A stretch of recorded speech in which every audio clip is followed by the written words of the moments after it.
बिस्मिल्लाहिर्रहमानिर्रहीम। अस्सलाम वालेकुम नाज़रीन व सामीन, welcome back to my channel. मैं हूँ मिसेज़ अली और आज मैं आपके साथ बड़ी मज़े की और चटखारेदार भिंडियों की रेसिपी शेयर करूँगी। भिंडियाँ इतनी मज़े की बनती हैं कि वो लोग जो भिंडियाँ खाना पसंद नहीं करते, अगर आप इस तरीके से बनाएंगे तो इंशाल्लाह उनको भी ये भिंडियाँ बहुत पसंद आएंगी। तो चलिए फिर स्टार्ट करते हैं। इसके लिए मैंने तकरीबन आधा किलो के करीब भिंडियाँ ले ली हैं, जिसको मैंने काट लिया है। और आपने इसको दो हिस्सों में काट लेना है, चाहे तो आप इसको छोटे छोटे पीसेस में काट लें, लेकिन मैंने एक भिंडी के दो हिस्से किए हैं।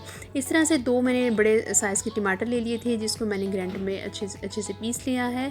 2 से 3 टेबल स्पून इसमें दही जाएगा और 2 से 3 दरमियानी साइज़ की मैंने प्याज ली हैं।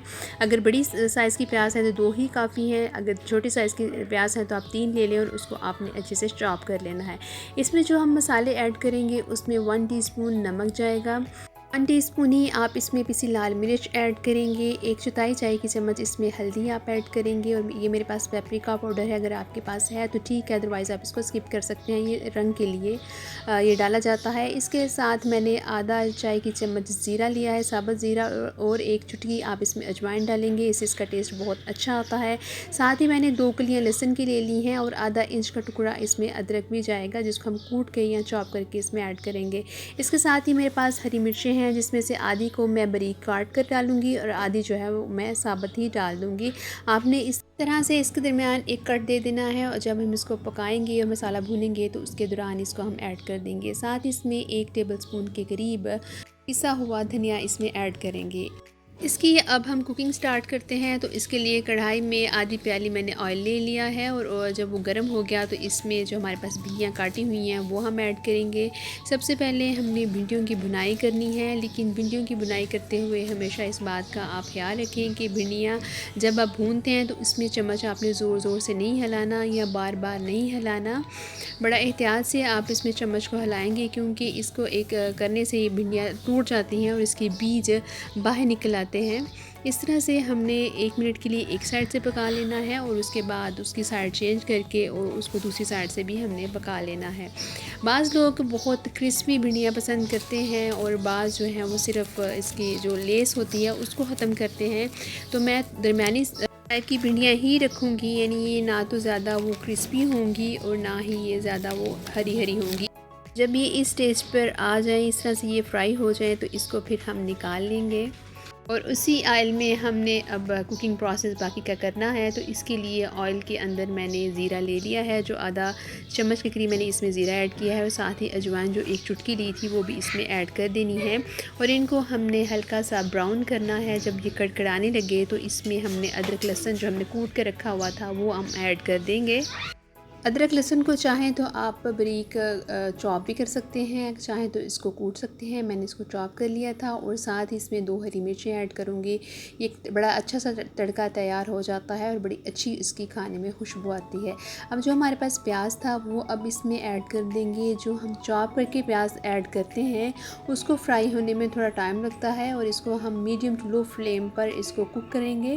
इसको हमें लाइट ब्राउन होने तक कुक करते रहना है। अब ये लाइट ब्राउन हो चुका है।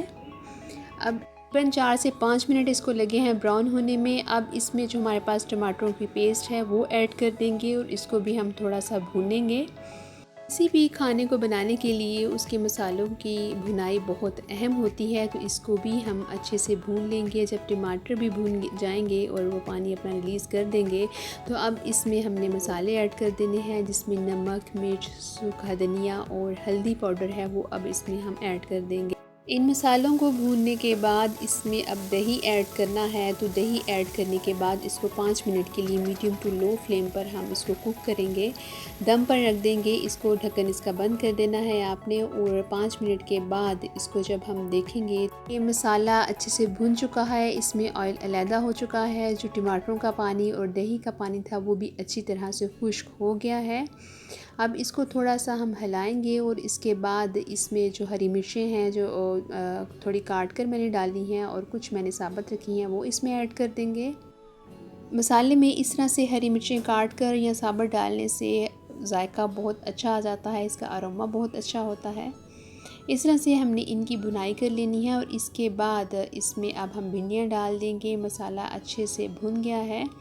अब भिंडियाँ जो हमने फ्राई की हुई थी वो हम इसमें डाल देंगे और इसको हम थोड़ा सा मिक्स करेंगे और इसको दम पर तकरीबन 5 मिनट के लिए ढक कर रख देंगे ताकि तमाम मसाले भिंडियों के साथ अच्छी तरह से लग जाएं। अब 5 मिनट्स के बाद हम देखेंगे तो ये देखिए माशाल्लाह से भिंडियाँ बड़ी अच्छी सी कुक हो गई हैं, लेकिन ये भिंडियाँ हमारी अभी मुकम्मल तैयार नहीं हुई हैं। अभी इस पर हम खुश्क धनिया, साबुत खुश्क धनिया ऐड करेंगे। इससे इसकी खुशबू बहुत ज़्यादा अच्छी आएगी। बहुत मज़े का ये लगता है जब आप इस स्टेज पर धनिया इस पर ऐड करेंगे। इसको फिर आपने 2 मिनट के लिए सिर्फ रखना है और जब तक ये भिंडियाँ हमारी होती हैं हम इंस्टेंट लस्सी इसके लिए तैयार कर लेते हैं। लंच में लस्सी हो और भिंडियों के साथ तो बहुत ही मज़े की लगती है। इसके लिए मैंने 1 प्याली के करीब दही ले लिया है, उसमें हाफ़ टी स्पून मैंने नमक डाला है और इसमें आपने 2 अदद इलायची डालनी है। इलायची बहुत मज़े की लगती है। आप इसको एक दफ़ा बना के देखिएगा, इंशाल्लाह आपको बहुत मज़ा आएगा। इसको हम अच्छे से बीट कर लेंगे और बीट करने के बाद इसमें हमने जितना पानी डालना है वो हम डाल देंगे और हमारी लस्सी तैयार हो जाएगी। अब 2 मिनट्स के बाद हमारी लस्सी भी रेडी होगी तो हमारी भिंडियाँ भी रेडी हो गई हैं। माशाल्लाह भिंडियाँ बहुत अच्छी बनी हैं। इसको अब हम डिश आउट करेंगे और इसको हम सर्व करेंगे। लस्सी दोपहर के खाने में, लंच के साथ लें, चाहे ब्रेकफास्ट में आप इसको लें। ये बहुत मज़े की और बड़ी रिफ़्रेशिंग एक ड्रिंक है। इसको आप ज़रूर इस्तेमाल किया करें। गर्मियों में इसका इस्तेमाल आप ज़रूर करें। ये आपको बहुत ज़्यादा रिफ़्रेशमेंट का एहसास दिलाती है। आपने लस्सी में जिस तरह से मैंने इलायची डाली है, आप इस तरह से इसको डाल के देखिएगा। ये बहुत मज़े का इसका टेस्ट आता है और मुझे इसका फ़ीडबैक ज़रूर दीजिएगा। उम्मीद है कि आपको मेरी ये दोनों रेसिपीज़ पसंद आई होंगी। अगर आई हैं तो इसको लाइक करें और मेरे चैनल को ज़रूर सब्सक्राइब करें। अल्लाह ने चाहा तो एक नई वीडियो के साथ आपकी खिदमत में फिर हाज़िर होंगी। तब तक अपना और अपने प्यारों का बहुत सा ख्याल रखें और चैनल को सब्सक्राइब करना ना भूलिएगा। अल्लाह हाफ़िज़।